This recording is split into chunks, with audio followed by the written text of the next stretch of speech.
you're a home buyer, somebody or a young person looking to buy a home, you need a bit of a reset. There is a possibility on the other side of this that inflation could actually be quite low. Welcome back to Real Estate Mindset. Today's video is going to be absolutely bonkers, and I have Luke from Market Mania that has flown all the way to Texas to talk to us today. I just got done showing Luke tiny houses in an area that's high in illegal immigration, so we have those videos coming to you. But today I want to talk about and get Luke's thoughts on the economy as a whole in the US. Now, obviously, you guys, again, go to his channel on YouTube called Market Mania. Great person, great friend. Finally, nice to meet you in person, brother. Yeah, nice to meet you, man. So, before we begin, Luke, how you doing, man? Yeah, good. Thank you so much for having me on, Travis. Pleasure to be here. The first question, Luke, that I want to ask you is what is your overall opinion on the economy right now?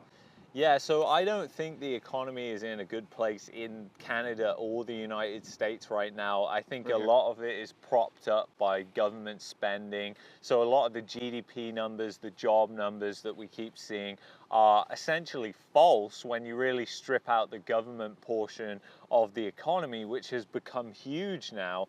And I think because of what happened in 2020, we've seen the government just expand so much now that it is such a big player in the economy that it is skewing the numbers a lot and even influencing the private sector to a point, because if you've got lots of government contracts that are going out to the private sector, for example, military contracts, that creates a sense of jobs, which is actually funded through the government privately. What you're saying is right now the numbers appear to be tainted because the government's influencing it, such as our amazing GDP. GDP has been super high in the fourth quarter and third quarter. Obviously, the job numbers just came out, showed 350,000 more jobs. But when we look at it in more detail, Luke, we see, at least from the December, I need to go into the January reading, but in the December reading, it showed we lost 1.5 million full-time jobs. So what you're saying is what you see, basically more government manipulation. And why would they be doing that right now exactly? Well, if you think about it, right now we've got elections coming up in many countries in the world, also in the United States. So obviously I think that has an influence over things massively right now. But also when you look at the jobs numbers, you've got to also think about and split apart full-time from part-time, because a lot of people are getting second jobs right now, which isn't a sign the economy is healthy, but obviously all those numbers snowball into the jobs numbers as well, make the economy look better, when it's actually because people are more struggling. So you've only got to think, once those jobs go away because people aren't spending as much money, we know right now credit card debt is running high. It's happening in Canada, it's happening in the United States. So we're seeing credit card debt that is building up. So the reality is, at some point when the jobs go away, which they will start to go away, we're seeing the labor market destabilize in Canada, and I'm sure the United States will also continue that way as well. So we'll see what happens, but I don't think the labor market looks particularly healthy. And a lot of people have, said, Luke, that we are wrong, we're just doomers, we're just saying these things for the clicks because it hasn't happened yet. So, and personally, I'll admit my timing has been off. But, when we really start to understand, and I ask myself, okay, why is my timing off? What usually needs to happen for a bust in the economy or a crash in the economy? And I really boil that down to defaults. And so, absent the defaults, it's going to be hard to kind of get there the way that a lot of people are expecting us to crash. But I think that defaults and unemployment, they run hand in hand. In fact, if you put the unemployment rate over the foreclosure default rate, it's almost identical. So you're saying that basically the labor market is softening. Now, what I'm saying is once that labor market continues to soften and continues to unwind, that's where we're going to see basically more and more of these defaults happen. And when defaults happen, which means, guys, that consumers stop paying their bills, the entire world crashes. If consumers aren't paying their bills because they have no job, it comes crashing down. Now, do you have your own thought on why we haven't seen, and I'm just, so far, okay, first of all, every area of consumer debt is skyrocketing except for conventional mortgages. That's the only area of US debt that is not skyrocketing. Do you have any idea of why we haven't seen the consumer defaults yet, like a lot of people have forecasted? Yeah, I think we haven't really seen the labor market unwind in a massive way yet. I think we haven't really seen any sort of economic event. I think there is likely as well a labor hoarding that is going on right now. So because of what happened during 2020, 2021, a lot of businesses, as you can imagine, really struggled to get people into work. And now they've got those workers in, and considering what they did in 2020 with the massive layoffs we saw there, they're now not laying people off. They're hesitant to lay these people off. So even though they might be seeing that their business is getting really weak right now, they might be holding off because they look at the mainstream media and they think the Federal Reserve is going to be cutting rates soon, and that's going to mean everything is good for the economy. The reality is, we know when the Fed cuts rates, it's because the economy is doing bad. It's because it's getting worse. It's not getting better. The reality is, everyone tells us that, oh yes, interest rate cuts are going to be great. We hear the same stories in the United States as well as in Canada, that rate cuts are just going to be great. The housing market is just going to take off when they start cutting rates. And it is absolutely absurd to believe in that notion, because at least if you look at prior history, that has not been the case 99.9% of the times. When they're cutting rates, it's because of a worsening economy. Now, if we just go back to even 2020, and I think that is a good time to go back to, because a lot of people have the recency bias over 2020. They're looking back at 2020 and they're going, oh yeah, you know what? 2020, they cut rates and everything just boomed. But it didn't really.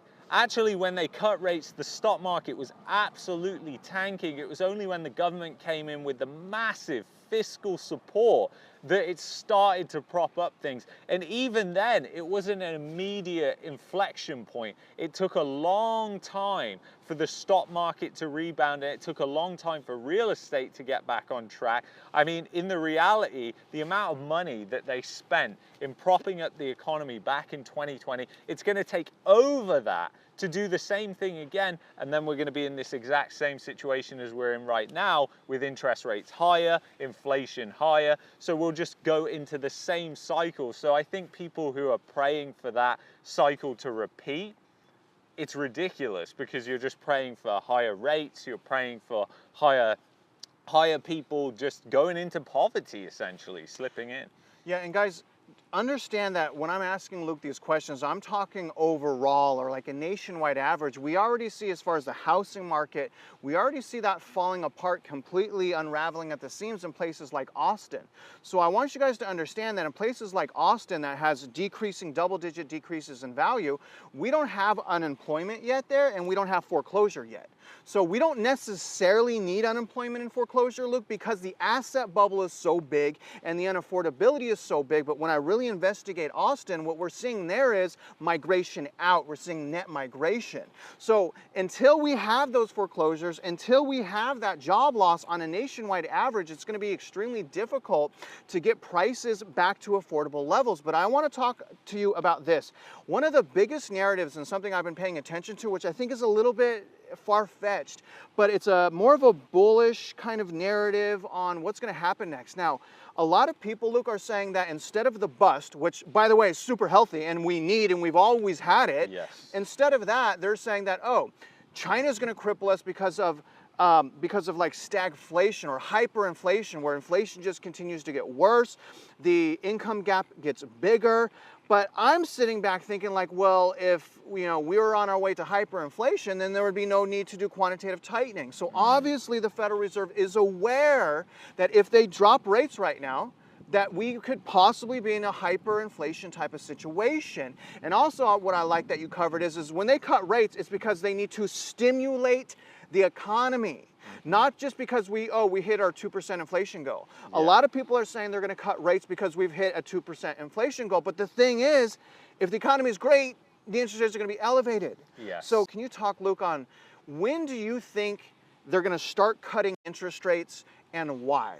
Yeah, so I don't really have a time frame anymore on when they're going to start cutting interest rates, but what I've always said, and I even said back in 2021, and people called me a lunatic for this, and I was on YouTube saying this, was that they were going to raise rates. And why was I saying that? Because I was looking at the bond market. The bond market, the yield curve was already rising and steepening out, and that meant that basically rates are going to go up. It seems like always, 9 times out of 10, the central banks are following what the bond market signals and not what these market pundits are telling us. So when we look at the bond market right now and we look at the curve, there's insane demand for the 10-year. There's insane demand for the 20-year. I mean, the 10-year, we were talking about it, it's been all over the place, but it's around 4% right now with a Fed funds rate of 5.5%. If we were in a healthy economy, that 10-year would be at around 7%. It would not be at 4%. So you have to ask the question, why is it 4%? And that is, yes, because rates are going to come down. Growth expectations and rates is what is being baked into the bond market in the future. But you've also got to ask why. Why is that? And it's not going to be because of a good economy, is it? And 9 times out of 10, when you look at prior history with the yield curve inversions, it's just always a fact that we're going to see a recession. So we don't necessarily know when. It generally takes between 12 and 18 months of the inversion, which would put us pretty close to that mark right now. The crazy thing is we're over 19 months. Yeah. I believe this is the 3rd longest we've ever been inverted, and that's the 10 and the 2-year, guys. Yeah. And it makes sense, Luke, because we've never had this amount of money printing. So obviously the quantitative tightening, burning money out of the system, it makes sense, even though there are things that are so inflated, so unaffordable, there's just so much money that's even still left. So I watched the reverse repo market. I've been watching the bank term funding program as well. That's ending in March. So a lot of these liquidity injections are being removed, and also foreclosure moratorium. But you know, I really feel like a lot of the economy right now is being propped up on the housing market. I mean, we're in a subdivision right now, you guys, where there's jobs everywhere. I mean, there's building everywhere. They're spending a lot of money. There's apparently 492,000 job openings in new construction, or there's short employees. So it is popping off. But my concern, Luke, and this is really what I'm trying to explain to people, even though my timing has been off because of the money printing and the additional money printing in 2023, it makes sense that it's going to take longer. And I suspect we may be inverted the longest we've ever been. And I think the longest, I believe, is 21 months. It's either 21 or 22 months. So honestly, I wouldn't be surprised if we stayed inverted as a result of the excessive money printing. And to talk about the labor market, now wonder why the labor market appears strong. It appears strong, but it's on shaky foundations. We can see the cracks in it because of the overwhelming, again, money printing on the PPP, Payroll Protection Program, which is basically pure fraud, and the excessively loose guidelines on what's called EIDL, which is the Economic Injury Disaster Loan. A lot of small businesses not only got PPP, they got EIDL. So we have all these small businesses, mom and pop shops that are, they have all this money still, and they're basically still in need of employees. But can you talk, Luke, how are small businesses doing right now?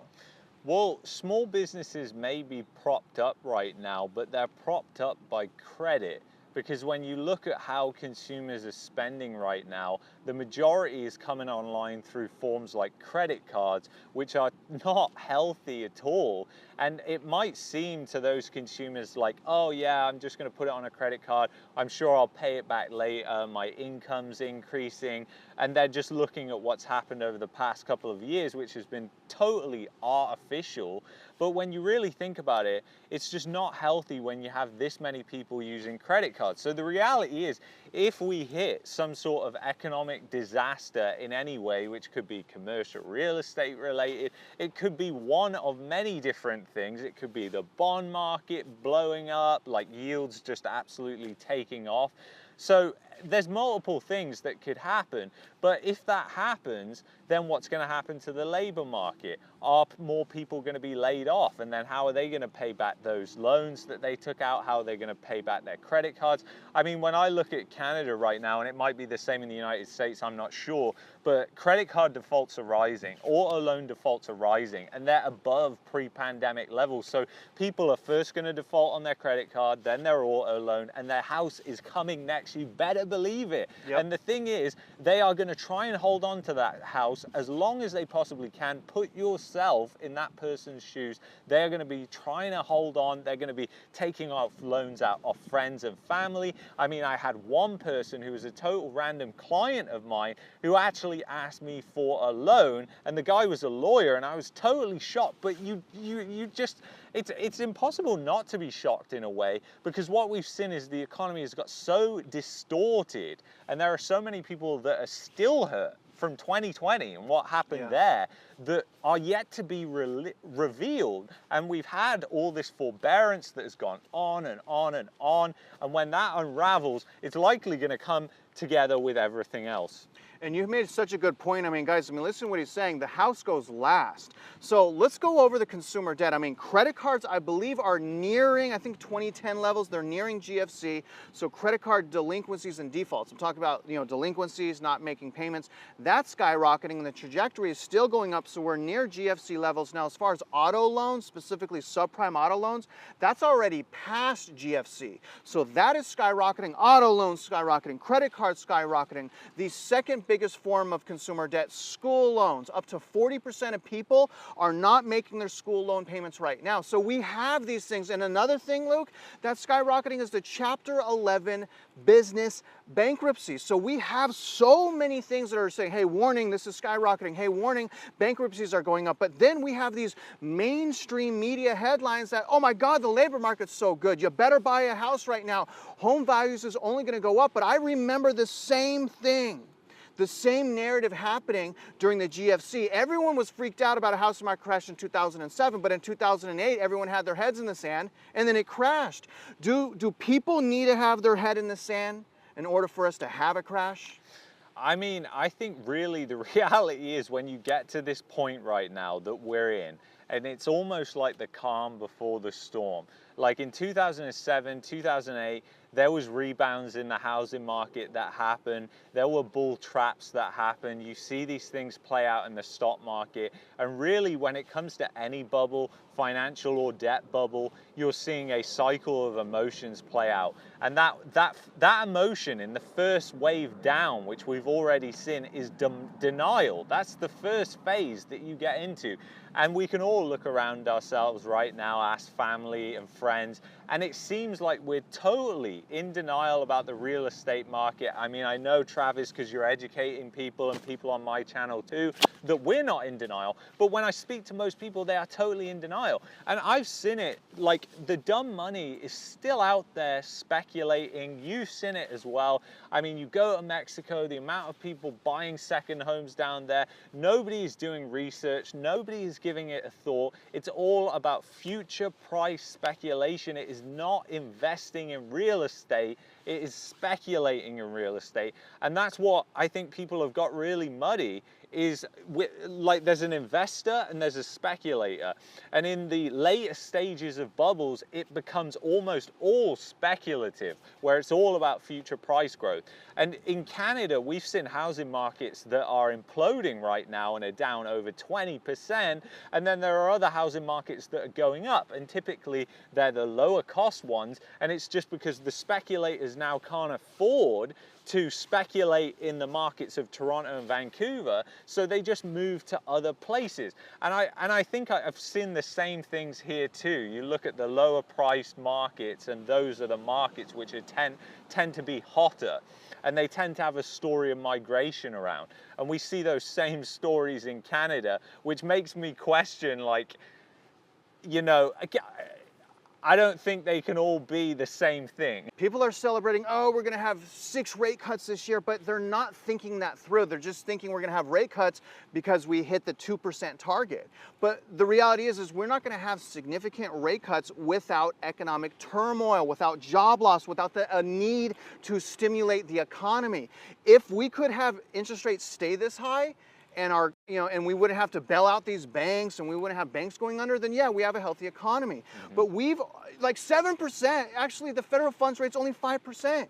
That's not even that high. That's not even that high. We have a weak economy. The economy has been weak for a long time because it's been propped up for a long time. So you're not gonna get great rate cuts, let's just say, without unemployment or without a massive credit phenomenon. Now, let me ask you, look, what do you think is the biggest risk for the American economy? Do you think it's the lag effects? A lot of people are saying the lag effects from the QT haven't even hit the market yet, which is crazy to think about because we've been doing QT for 2 years. Or do you think it's maybe geopolitical stuff like war? Do you think it's maybe China's in real bad shape? Do you think it's China's real estate meltdown? Or do you think it's our own commercial meltdown? What do you think is going to be the next domino to fall? I think it's commercial real estate is really a big place which looks like it's just so ugly. I mean, we are seeing bankruptcies left and right in commercial real estate. We're seeing office buildings that have been devalued to unbelievable levels. And right now, everything that's going on in commercial real estate looks exactly the same as 2008 in residential. And don't think that if commercial real estate goes down, that won't hit residential, because it will. Because when residential went down, that hit commercial. So you're going to see the same thing happen. And the commercial real estate market looks absolutely miserable. I mean, from what we've seen happen over the past 3 years, if anybody thinks that we could just transition easily into like 30% of people working from home compared to like less than 10% 3 years ago, they are crazy. They are crazy. There are companies that have signed leases for 10, 20 years to get good rates, and the offices are sat there empty. A lot of people and tenants aren't paying rent. There's a lot of fraud that is going on in the commercial real estate market as well, where offices are doing renovations. They're trying to prop up the value, make the value look better, even though it's actually gone down massively. A lot of these companies and building managements have took out loans against buildings. So, and the lending which has happened within commercial real estate has mostly been non-recourse. So we've seen a lot of defaults already. We've seen a lot of people just walking away and saying, here's the keys. But we're not talking about, you know, a house down the street. We're talking about $100 million building in New York, or a $1 billion building. So these are huge, huge things that affect the banking system. And that's why I believe we've seen what we've seen with the regional bank failures that we've had, because the regional banks were mostly in commercial real estate. But we saw Credit Suisse that blew up as well, and that is a European bank. And it's not just related to the United States, it's Europe, it's Canada. I mean, we've seen it for almost 5 years now in the city where I'm from. Even before what happened in 2020, we've seen vacancy rates over 30%, over 30%. And I've often wondered, how on earth has that been able to sustain itself? But the reality is, I think the chickens will eventually come home to roost on that one. And so now let's move on to like what people may want to be doing as they're waiting this out. And I'm saying that, Luke, because you know, the term cash is king. Some of the best deals that we can get as consumers is during a deflationary cycle, or when prices go down. So again, some of the best buying opportunities is in the recession, because cash is so hard to get. Because again, if we have a credit event or banks start going out of business, it's going to be really hard to get lending for things, to go to a bank and get money. They're not going to want to lend unless you have the cream of the crop per se. So you have this lending restriction that should happen, and you also have an unemployment phenomenon. So it's hard to make money and it's hard to get money. And that's why so many people say cash is king. Now, when I think about it, Luke, and something that I say to my viewers as far as what we should be doing right now to prepare for this is we got to prepare to take the hit.